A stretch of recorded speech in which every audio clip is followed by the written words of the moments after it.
Assalamualaikum, salam sejahtera. Saya Zulfitri Yusof. Ini adalah fokus minggu depan. Kami memberikan bukan ramalan tetapi memberikan bayangan apakah yang bakal berlaku pada minggu hadapan dan memberikan sinopsis bahan berita yang bakal menjadi tumpuan sepanjang minggu hadapan. Sudah pasti fokus akan terarah kepada mesyuarat pertama penggal keempat Parlimen ke-14 yang akan bermula pada hari Isnin 13 September di mana ianya bakal diadakan selama 17 hari berbanding 15 hari yang dijadualkan sebelum ini, di mana Yang di-Pertuan Agong akan dijadualkan berangkat dan menyampaikan titah diraja pada hari Isnin. Dalam mesyuarat kali ini juga bakal menyaksikan pembentangan rancangan Malaysia yang ke-12 pada hujung bulan nanti. Selain itu, beberapa perkara juga mendapat perhatian dan juga menjadi tumpuan. Antara lain ialah nama timbalan yang dipertua Dewan Rakyat yang menjadi tumpuan selepas jawatan itu dikosongkan oleh Datuk Seri Azlan Osman Said baru-baru ini. Selain itu, 7 tawaran yang dikemukakan oleh Perdana Menteri semalam juga menjadi tumpuan rakyat. Sejauh manakah wakil rakyat dapat duduk dengan penuh berhemah untuk membincangkannya. Sementara itu, Jawatan Kuasa Pemandu Bersih 2.0 menggesa agar ahli Dewan Rakyat melantik Yang di-Pertua dan timbalan Yang di-Pertua Dewan Rakyat dengan semangat rentas parti. Langkah ini bertujuan bagi memperkasakan dan menjadikan Parlimen untuk lebih bebas untuk semak imbang yang eksekutif. Dalam satu kenyataan, Bersih 2.0 berpandangan jawatan-jawatan ini tidak harus dilihat sebagai monopoli parti-parti dalam kerajaan, lebih-lebih lagi untuk menunjukkan kekuasaannya terhadap parti pembangkang yang juga sebahagian daripada Dewan Rakyat. Kenyataan itu turut mempersoalkan sekiranya 2 calon timbalan Yang di-Pertua iaitu Ahli Parlimen Pontian yang juga Setiausaha Agung UMNO, Datuk Seri Ahmad Maslan, serta Ahli Parlimen Teluk Intan yang juga pengerusi DAP Perak, Ngah Khaw Ming dipilih, adakah mereka bersedia untuk meletak jawatan atau mengambil cuti dalam parti politik? Jelasnya ini amat penting agar jawatan timbalan Yang di-Pertua dilihat benar-benar bebas daripada pengaruh kepartian, bersikap adil dan dapat menumpukan perhatian terhadap isu-isu Dewan Rakyat. Bersih 2.0 turut menuntut agar Yang di-Pertua dan timbalan Yang di-Pertua juga perlu dilantik daripada kalangan mereka yang tiada rekod jenayah atau rasuah dan berintegriti. Dalam pada itu, kedua-dua calon timbalan Yang di-Pertua ini juga perlu mengemukakan kerangka dan isu-isu reformasi parlimen yang akan mereka bawa sepanjang tempoh perkhidmatan mereka. Bersih 2.0 juga menegaskan bahawa pejabat Yang di-Pertua dan timbalan Yang di-Pertua bukanlah penjaga pintu kepada eksekutif untuk menahan usul atau rang undang-undang atau menghadkan ucapan wakil rakyat, terutamanya pembangkang. Sebaliknya, perlu adil dan perlu raikan suara wakil rakyat. Justru sepanjang ulang tahun Parlimen ke-62 hari ini, Bersih 2.0 mahu melihat sistem demokrasi lebih matang dan Parlimen bergantung kepada kepimpinan pejabat Yang di-Pertua Dewan Rakyat untuk memastikan suara wakil rakyat didengari dan tidak dikesampingkan. Bersama saya melalui panggilan video pada ketika inilah saudara Thomas Fan merupakan pengerusi Bersih 2.0. Saudara Thomas, mungkin dapat kita fahami bagaimana kita melihat bahawa kerjasama rentas parti itu yang diwar-warkan oleh Perdana Menteri Datuk Seri Ismail Sabri Yaakob dan juga banyak perbincangan dituruti, tetapi mengapa pelantikan timbalan speaker dan juga speaker itu sesuatu yang boleh dijadikan satu perkara yang pertama dalam sidang parlimen yang akan berlangsung pada minggu depan? Ya, terima kasih. Pada pandangan kita, waktu sekarang ialah waktu yang paling tepat untuk parlimen melantik seorang yang merentas parti, iaitu zaman dulu, tiap-tiap kali kerajaan hanya yang melantik speaker dan timbalan speaker di Dewan Rakyat. Tapi dengan apa yang berlaku, amalan yang ditunjuk oleh Perdana Menteri Ismail Sabri, di mana dia jemput ketua-ketua pembangkang dan bersama mereka keluarkan satu kenyataan pada 27 Ogos yang lalu, di mana mereka setujui bekerjasama. Ini adalah satu peluang di mana kalau di Parlimen sudah ada satu yang di-Pertua Dewan atau Azhar Harun yang dilantik oleh kerajaan dan juga sudah ada satu timbalan YDP Rashid Hasnun juga dari kerajaan. Ini adalah satu peluang kalau kita memang ada semangat untuk rentas parti pada pandangan kita inilah peluang yang perlu diambil. Siapa yang perlu memulakan peluang itu? Kerana agak sukar untuk kita bayangkan, agak idealistik kalau kita membayangkan bahawa ianya perlu sesuatu perlu dimulakan. Siapa yang mahu memulakan sebelum sidang bermula pada minggu depan? Mungkin kita dapat fahaminya itu.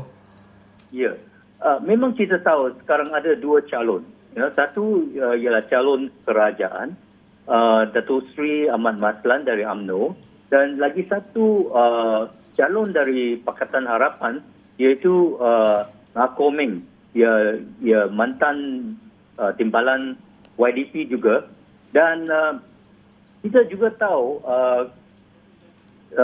kerajaan ada lebih majoriti iaitu 114.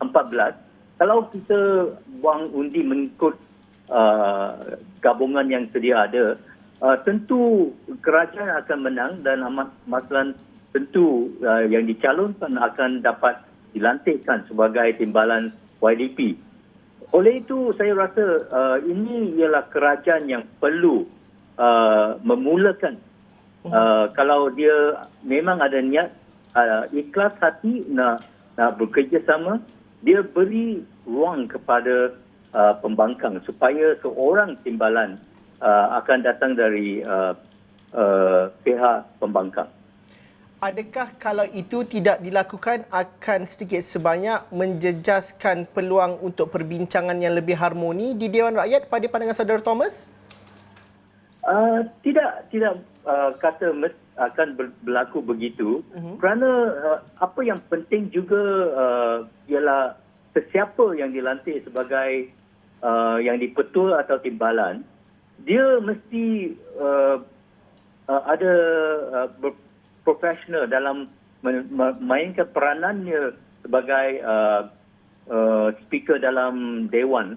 Dia itu tidak ambil sebelah, dia tidak pilih kasih dalam keputusannya, dan dia mengikut standing order yang sedia ada.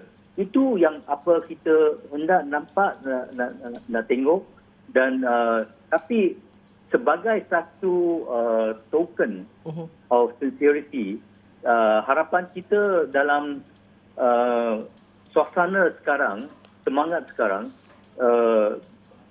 kerajaan akan beri jalan ruang kepada pembangkang dalam perkara ini. Saudara Thomas, semalam juga Perdana Menteri menawarkan 7 tawaran untuk transformasi parlimen. Kalau dilihat kepada satu persatu, bagaimana peluang ini direbut dengan sebaik mungkin dan dizahirkan melalui tindakan, bukan sahaja di blok pembangkang tetapi juga keikhlasan dan juga tindakan yang sewajarnya dilakukan juga di peringkat di blok kerajaan. Selaku pemerhati apa yang berlaku di kalangan ahli politik dan juga perjalanan politik dan juga pilihan raya, sejauh mana kalau ini dilakukan dengan sebaik mungkin, adalah berlapang dada dan juga dilakukan dengan penuh keikhlasan, sejauh mana ianya mengubah banyak struktur politik dan juga perjalanan demokrasi di negara kita?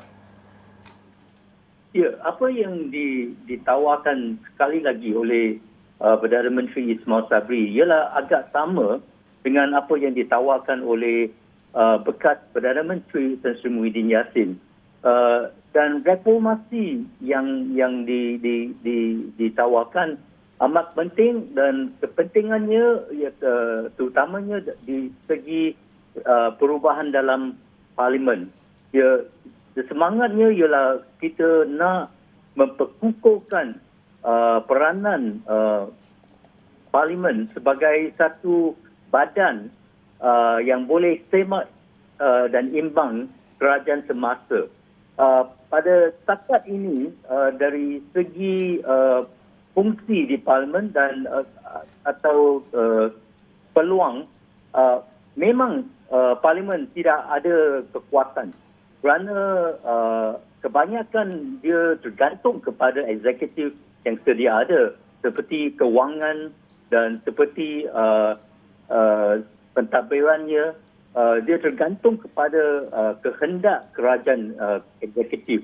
So dengan apa yang dicadangkan oleh Perdana Menteri, dan saya amat harap pihak pembangkang akan menelitikan apa yang ditawar dan dengan ikhlas juga akan berunding supaya bukan kata siapa untung, kerajaan untung atau pembangkang untung, tapi supaya kita sebagai rakyat akan untung kerana Parlimen merupakan medan di mana suara-suara wakil rakyat. Mereka dipanggil wakil rakyat kerana mereka mewakili kita rakyat.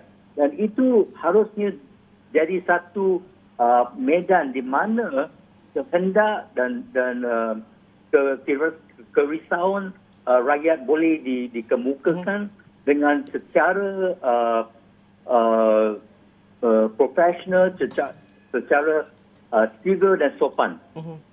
Itulah yang kita harap akan berlaku dengan apa yang dicadangkan oleh Perdana Menteri dan juga Menteri Perundangan yang baru, Wan Junaidi, itu hari juga tawarkan, kata dia akan memperjuangkan reformasi Parlimen. So ini memang akan untungkan rakyat jangka masa panjang. Okey, Saudara Thomas, saya ingin bertanyakan perkara itu kepada dua ahli Dewan Rakyat selepas ini, tetapi kita tengok bagaimana pandangan mereka. Tapi kita berhenti lihat seketika dahulu. Terima kasih Saudara Thomas kerana sudi bersama dengan kami dalam Fokus minggu depan.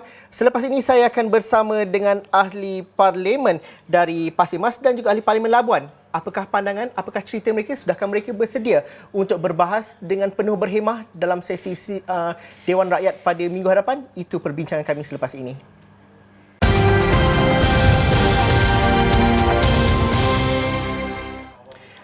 Sidang Dewan Rakyat bakal bermula pada hari Isnin ini dan semalam Perdana Menteri Datuk Seri Ismail Sabri Yaakob menawarkan 7 tawaran transformasi parlimen dan pentadbiran kerajaan di mana antara yang ditawarkan ialah rang undang-undang anti lompat parti akan dibentangkan, cerita mengenai pelaksanaan undi 18 dalam tempoh terdekat, pelaksanaan atau pindaan Perlembagaan Persekutuan untuk menghadkan tempoh jawatan Perdana Menteri kepada 10 tahun, keseimbangan keanggotaan jawatan kuasa pilihan khas Parlimen melibatkan ahli Parlimen Kerajaan dan ahli Parlimen Pembangkang. Rang undang-undang termasuk rang undang-undang pembekalan yang dibentangkan di Parlimen akan dipersetujui dan dirunding secara bersama. Ahli Parlimen Pembangkang akan dilibatkan dalam Majlis Pemulihan Negara MPN dan Ketua Pembangkang akan diberikan saraan dan kemudahan yang setara dengan seorang menteri. Apa reaksi ahli Dewan Rakyat kita? Saya bersama dengan ahli Parlimen Pasir Mas, Saudara Ahmad Fadli Syari, merupakan juga timbalan Ketua Dewan Pemuda PAS dan juga menyertai saya di talian. Juga Datuk Rosman Izli merupakan ahli Parlimen Labuan dan juga Ketua Whip Warisan. Saya tanya kepada YB Ahmad Fadli terlebih dahulu. Reaksi pertama mengenai tawaran yang dinyatakan oleh Datuk Seri Ismail Sabri Yaakob semalam. Antara 7 tawaran itu, mungkin ada sesuatu yang dekat di hati YB Pasir Mas? Assalamualaikum. Terima kasih Asrawani di atas kesediaan untuk menjemput saya pada kali ini. Ya, apabila kita melihat dan kita membaca berita berkenaan dengan 7 tawaran yang dikemukakan oleh Yang Amat Berhormat Datuk Seri Ismail Sabri ini, sebenarnya ia merupakan lanjutan daripada tawaran yang telah ditawarkan oleh Yang Berhormat Tan Sri Muhyiddin Yassin sebelum daripada ini, dan ia bukan merupakan perkara yang baru, dan ia satu langkah yang positif ke arah untuk menggendurkan suasana tekanan politik pada kali ini, kerana bila kita datang ke Parlimen, kita tak nak bincang lagi soal nak mengabsahkan kerajaan yang ada dan sebagainya. Kita nak bincang isu rakyat. Bayangkan bagaimana 4 hari kita bersidang pada sidang yang lepas, kita tidak mempunyai kesempatan sepenuhnya untuk membincangkan isu rakyat dalam suasana wabak pandemik COVID-19 dan sebagainya. Kita masih lagi dihambat dengan isu kesahan kerajaan, undi tak percaya dan sebagainya. So kita tak nak perkara yang sama berulang dalam sidang yang akan datang. Tawaran 7 tawaran ini mengesahkan lagi bahawa tindakan kerajaan Perikatan Nasional sebelum daripada ini ialah merupakan satu langkah yang cukup baik, disambung semula oleh Yang Berhormat Datuk Seri Perdana Menteri pada kali ini, walaupun atas apa jua alasan, atas apa jua sebab, ia merupakan langkah kehadapan dalam memeriahkan ataupun di dalam menjernihkan suasana politik pada kali ini. Maksudnya sidang Parlimen ataupun sidang Dewan Rakyat pada hari Selasa apabila sudah mula dihujahkan nanti akan lebih tenang berbanding setahun ataupun berbanding bulan lepas? Kita harapkan begitu dan kita boleh fokus sepenuhnya ke arah pembahasan untuk membahaskan isu-isu kebajikan rakyat. Datuk Rosman Isli, adakah bersetuju dengan pandangan YB Pasir Mas sebentar tadi? Adakah YB Labuan merasakan bahawa persidangan Parlimen kali ini lebih tenteram dengan tawaran yang diberikan oleh Perdana Menteri Datuk Seri Ismail Sabri Yaakob dan juga ahli Parlimen di Blok Pembangkang sudah bersedia untuk bergerak ke hadapan, bincang isu-isu yang ke hadapan berbanding dengan isu-isu yang pertikaian politik dan sebagainya. Pada pandangan Datuk Rosman bagaimana? Bagi saya dan bagi warisan, kita punya stand memang kita mengharapkan kurangkan politicking dan kita terus fokus kepada menangani cabaran-cabaran yang semasa inilah, terutamanya COVID-19 dan juga sebenarnya kita Parti Warisan memang for institutional reform. Kita memang bersetuju dengan cadangan-cadangan yang diberikan ini. Malah bagi kami ini cuma sebahagian kecil daripada reform yang perlu dibuat. Dan kita memang menolak cadangan yang lebih kurang ini juga oleh Yang Amat Berhormat Perdana Menteri yang sebelum ini yang ke-8. Sebab ianya di-offer setelah hilang majoriti. Dan sekarang ini bagi kami, ianya perlu dibuat dengan penuh keikhlasan. Jadi kami berharap Yang Amat Berhormat Perdana Menteri yang ke-9 akan ikhlas dan serius dalam melaksanakan reformasi ataupun institutional reform, terutamanya transformasi Parlimen. Dan juga banyak dalam pentadbiran kerajaan yang setengahnya memang long overdue lah sebenarnya. Datuk Rosman, ahli politik banyak bercerita mengenai keikhlasan apabila bercerita mengenai kerjasama rentas parti. Bagi warisan sendiri, keikhlasan yang bagaimana yang mahu ditunjulkan oleh blok kerajaan apabila bercerita mengenai transformasi Parlimen ini? Mungkin dapat dihuraikan dengan secara lebih jelas? Okey, contohnya seperti pelaksanaan undi 18 yang memang sudah diluluskan dan dipersetujui oleh almost kedua-dua pihak, pembangkang dan kerajaan.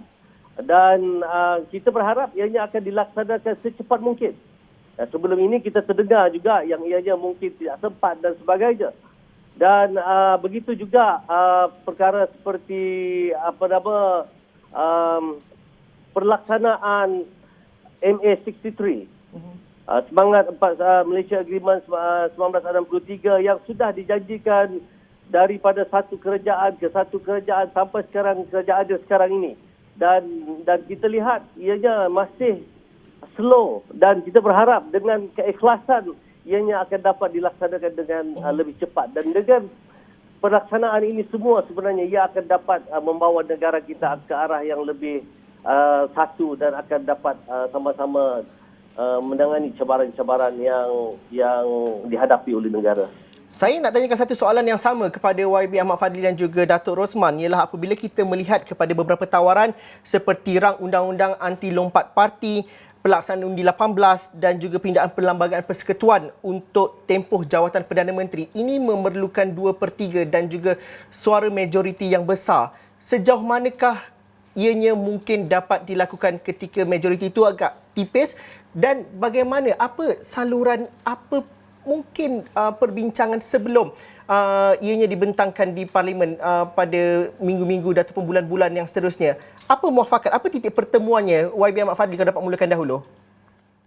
Ya, pada saya sebagai ahli parlimen biasa, saya tidak tahu apa yang dibincangkan oleh pimpinan atasan. Tetapi melihat kepada berita-berita yang keluar di media bahawa ada pertemuan di antara pemimpin pembangkang dengan Perdana Menteri dan sebagainya, juga Perdana Menteri juga bertemu dengan bekas-bekas Perdana Menteri sebelum daripada ini, saya kira Yang Berhormat Perdana Menteri cukup serius dalam mengumpulkan sokongan-sokongan yang ada untuk mendapatkan 2/3 majoriti bagi merubah perlembagaan untuk melaksanakan sebahagian daripada 7 tawaran tadi. So tidak timbul soal ikhlas atau tidak. Apabila tawaran diberikan oleh kerajaan, sudah pasti kerajaan inginkan sesuatu daripada pembangkang. Dalam kes ini, yang kerajaan mahukan daripada pembangkang ialah sokongan yang tidak berbelah bagi. Sebagaimana kami dulu berada di barisan pembangkang, kami menyokong kerajaan meminda perlembagaan menurunkan hak undi kepada umur 18 tahun. Justru pada kali ini juga sudah tentu beberapa perkara yang akan diminta daripada pembangkang, antaranya sokongan untuk meminda perlembagaan dan tidak lagi mengganggu gugat keabsahan kerajaan yang ada dengan melontarkan undi tak percaya atau usul percaya dan sebagainya. Kerana itu walaupun apa jua natijahnya sekalipun, tetapi ia boleh mendatang kekeruhan kepada iklim politik negara. Kita tahu dalam suasana majoriti yang tipis seperti ini, apa-apa jua boleh berlaku. Ahli-ahli parlimen ada yang tak dapat datang ke parlimen kerana mungkin di sana ada COVID dan sebagainya. Banyak perkara yang membolehkan, yang menjadikan undi di parlimen sudah tidak lagi relevan dalam menentukan keabsahan kerajaan yang ada. Jadi apa yang diminta oleh kerajaan ialah pembangkang tidak mengganggu gugat keabsahan kerajaan yang ada dan seterusnya memberikan undi dan memberikan sokongan apabila tiba masanya untuk meminda perlembagaan. Tapi YB, kalau selaku YB di peringkat di blok kerajaan, sudah pasti pihak kerajaan juga memberikan ruang dan juga berbincang dan juga bertimbang rasa dengan apa yang diminta oleh pihak pembangkang juga, benar? Dan itu sudah pasti. Apabila kita mahu melihat politik ini secara matang dan sejahtera, saya rasa itu tidak menjadi masalah. Datuk Rosman, bagaimana kita melihat ini dapat dijelmakan dan juga suara 2/3 itu dapat dicapai apabila kita bercerita mengenai undang-undang rang undang-undang anti lompat parti, Undi 18 dan juga menghadkan tempoh jawatan Perdana Menteri. Bagaimanakah kita melihat bibit-bibit itu mungkin dapat dilakukan? Ini adalah yang diketengahkan oleh Yang Berhormat Perdana Menteri yang sebenarnya memang sesuatu yang sudah diperjuangkan dan diminta oleh pihak pembangkang selama ini. Jadi saya lihat ianya kali ini akan mempunyai peluang yang cerah untuk ianya mendapat sokongan 2/3. Sebab kemahuan itu sudah nampak sama. Memang rang undang-undang anti lompat parti ini pihak pembangkang memang meminta benda ini dipercepatkan. Dan begitu juga Undi 18 dan juga menghadkan tempoh jawatan Perdana Menteri. Semua ini adalah sesuatu yang akan membawa kebaikan kepada negara sebenarnya untuk kita membina negara di fasa-fasa seterusnya. Jadi saya lihat ianya mempunyai peluang yang cerah untuk mendapat 2/3. Datuk Rosman, bagaimana ini dapat mengubah cara ahli politik untuk bermain politik? Contohnya, saya mengambil contoh rang undang-undang anti lompat parti. Mungkin rakyat skeptikal kalau ahli-ahli parlimen bersetuju untuk meluluskannya kerana dengan apa yang berlaku sepanjang 2 atau 3 tahun kebelakangan ini. Justru apa yang mengikat untuk ahli-ahli parlimen bersetuju untuk meluluskan rang undang-undang anti lompat parti khususnya? Sudahkah anda sekaliannya melupakan apa yang berlaku dalam tempoh 5 tahun kebelakangan ini?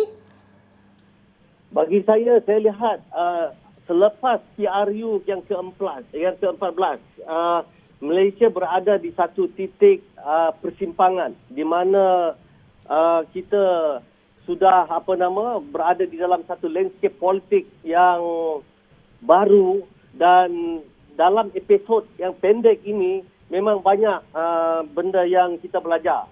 Dan daripada pembelajaran ini kita perlu perbetulkan secepatnya supaya negara kita akan terus mengarah ke satu arah tuju yang betul. Sekarang ini mungkin kebanyakan yang lompat parti ini dikatakan melompat parti kerana takut untuk berada di belah pembangkang. Tetapi saya ingin mengatakan bukan semua yang berbuat demikian atas alasan itu. Saya sebenarnya lompat parti juga. Tetapi sekarang saya berada di pembangkang, saya tak takut pun saya mendapat offer pun bermacam-macam untuk lompat. Tetapi sebenarnya saya berpindah disebabkan saya melihat ideologi parti warisan itu lebih harmoni dengan jiwa saya. Maksudnya jadi, ahli politik apabila peluang itu berlaku dan saya diminta itu pun mengambil 6 bulan baru saya membuat keputusan dan saya pun bukanlah meninggalkan rakan-rakan saya di Labuan begitu sahaja. Kita bermesyuarat, kita berbincang dan sebagainya dan akhirnya ini yang berlaku dan bagi saya di masa akan datang kita perlu ada satu undang-undang untuk memastikan kestabilan politik dan kita tidak mahu ada lompatan parti disebabkan oleh keputusan pilihan raya sehingga boleh merubah keputusan pilihan raya. Dato', Dia meninggalkan parti untuk meruntuhkan kerajaan. Jadi saya berasa ini adalah satu undang-undang yang baik yang perlu disokong oleh semua pihak. Datuk, maksudnya ahli politik sudah bersedia untuk reset cara mereka berpolitik. Saya ada masa setengah minit bagi setiap ahli Dewan Rakyat ini untuk memberikan janji dan juga apa yang mahu dibawakan dalam mesyuarat Parlimen pada kali ini. YB Pasir Mas, apa yang cuba ditonjolkan dan juga apa iltizam dan juga janji kepada rakyat dalam persidangan pada kali ini? Terima kasih. Bagi saya, fokus saya dalam sidang ini adalah membawa kebajikan rakyat di kawasan saya sepenuhnya. Itu agenda saya pertama. Banyak perkara yang berlaku dalam kawasan, ditambah pula saya mewakili negeri Kelantan yang terpinggir sebelum daripada ini, terlalu banyak agenda dengan capai internet dan sebagainya. Dan yang kedua ialah memastikan bahawa kerajaan yang ada pada hari ini merupakan kerajaan untuk semua. Slogan keluarga Malaysia yang dilontarkan oleh Ibu Perdana Menteri cukup baik, tetapi kita tidak mahu ia berhenti setakat slogan, tetapi ia merupakan benar-benar kerajaan yang untuk rakyat Malaysia keseluruhannya. Terima kasih. Datuk Rosman, 30 saat, apa janji untuk perform di sidang Dewan Rakyat kali ini? Okey, untuk yang pertama ini, bagi saya kita kena banyak bercerita mengenai reform lah, ini institutional reform. Sebab semua ini adalah penting untuk memastikan program kita menangani COVID ini akan lebih berjaya. Dan selepas itu kita ada RMK 12, kita ada bajet 2022, yang itu saya akan fokus kepada kawasan dan juga bajet-bajet untuk memastikan kesejahteraan rakyat ataupun pembelaan rakyat dalam keadaan yang sangat mencabar sekarang ini dapat kita jayakan bersama. Inilah yang saya plan untuk dan juga sebenarnya walaupun dalam keadaan kita mahu bersama, tidak semestinya kita di pihak pembangkang tidak criticize dan faham. kita tidak menegur sebab ini adalah salah satu perkara yang penting dalam pentadbiran negara, ada check and balance dan kita mahu demokrasi itu akan terus hidup dengan baiknya. Terima kasih YB Labuan, terima kasih YB Pasir Mas kerana sudi bersama kami dalam Dialog 3 Penjuru. Kita lihat bagaimanakah persidangan Dewan Rakyat pada minggu hadapan. Teruskan bersama kami di astroawani.com dan juga di saluran 501 Awani. Sekian saja Fokus minggu depan.